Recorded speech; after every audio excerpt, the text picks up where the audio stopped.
Sofia, are you okay? Anong nararamdaman mo? Tanong sa kanya ni Bea. Humiling naman siya.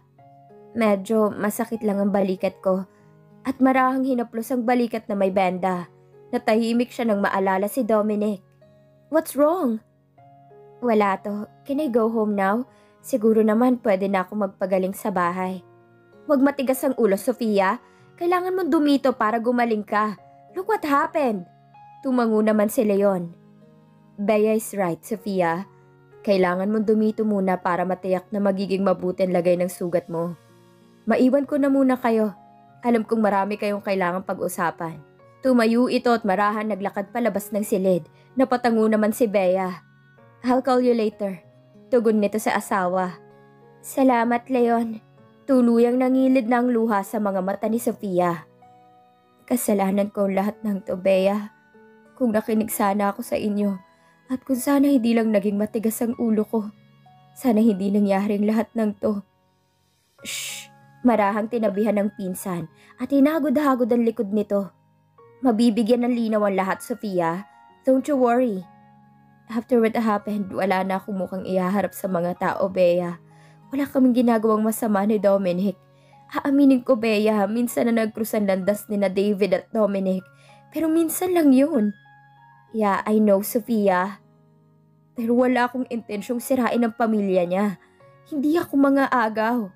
Tama na, Sofia. Makakasama lang sa'yo masyadong pag-iisip. Stop crying now. Magiging malinaw din ang lahat. Walang magawa si Bea kundi ang yakapin ng pinsan. How dare you, Dominic? Bulyaw ni Nadine.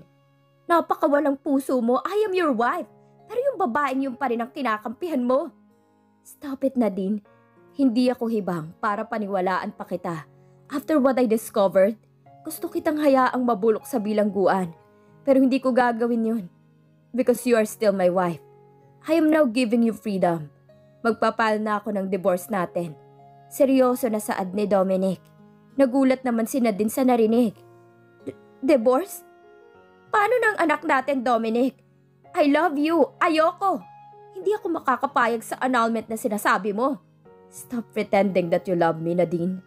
Galit na hinawakan sa brasong asawa. Hindi mo na ako maloloko pa. Is it all because of that woman? Na ang tinutukoy nito ay si Sofia. I hate her. Sana mawala na siya. Isang sampalang pinadapo ni Dominic sa pisngi ng asawa. Walang kasalanan si Sofia dito. This is all your fault.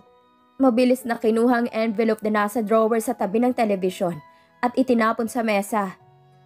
Buksan mo, Nadine. Nanginginig ang mga kamay na kinuha ni Nadine ang envelope at binuksan.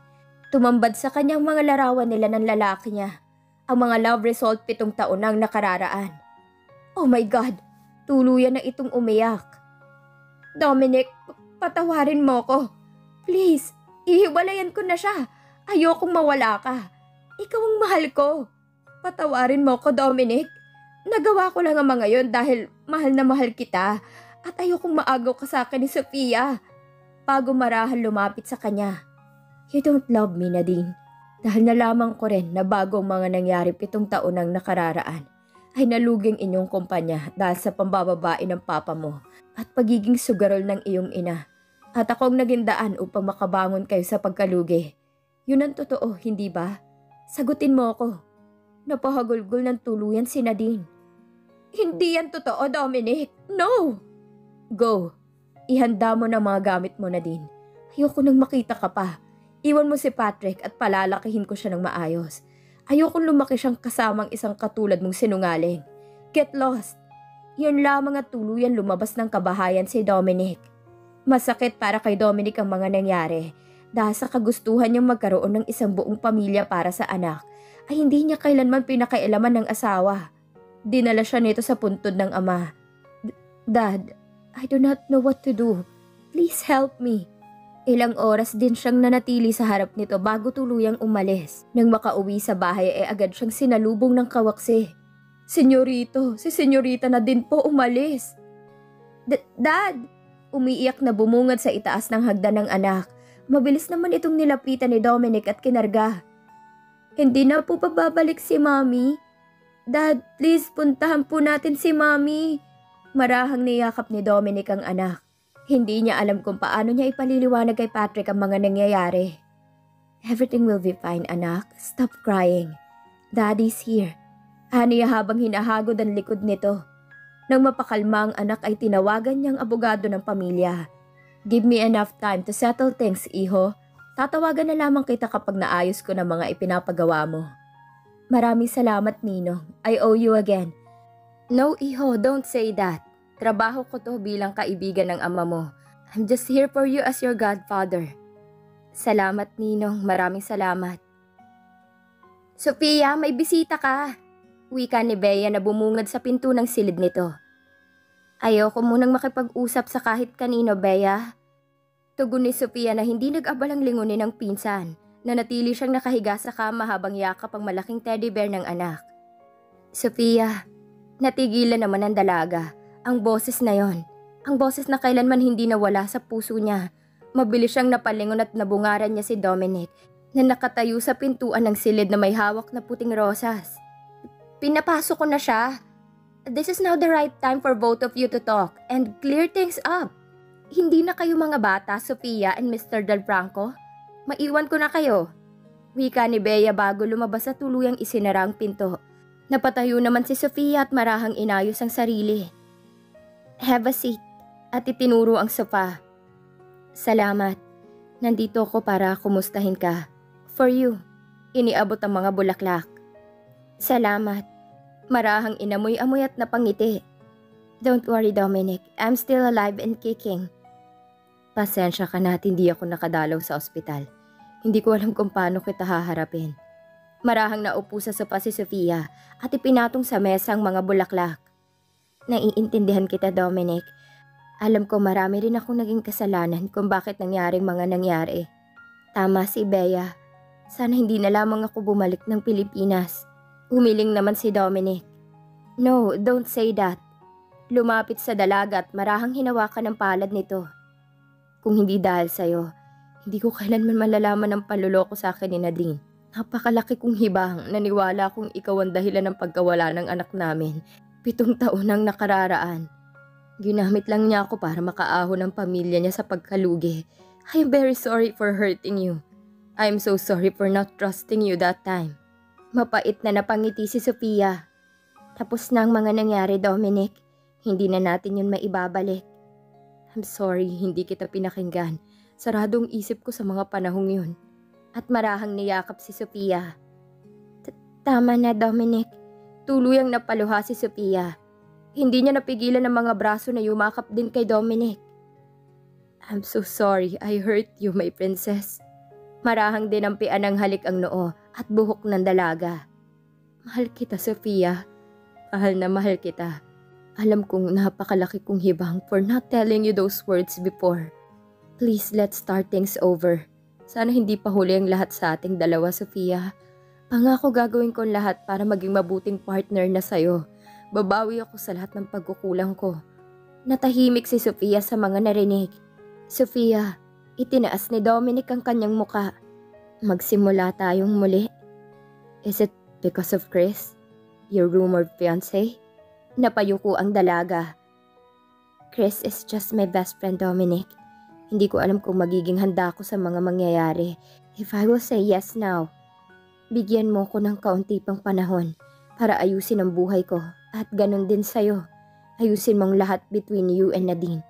Tsaka natin harapin ang isa't isa. Tumango si Dominic. Ang akala ko you have an affair with him. Please wait for me, Sophia. I'm willing to stand as your son's father. Naihilig ni Sophia ang ulo sa balikat ng lalaki. Kung alam mo lang, Dominic.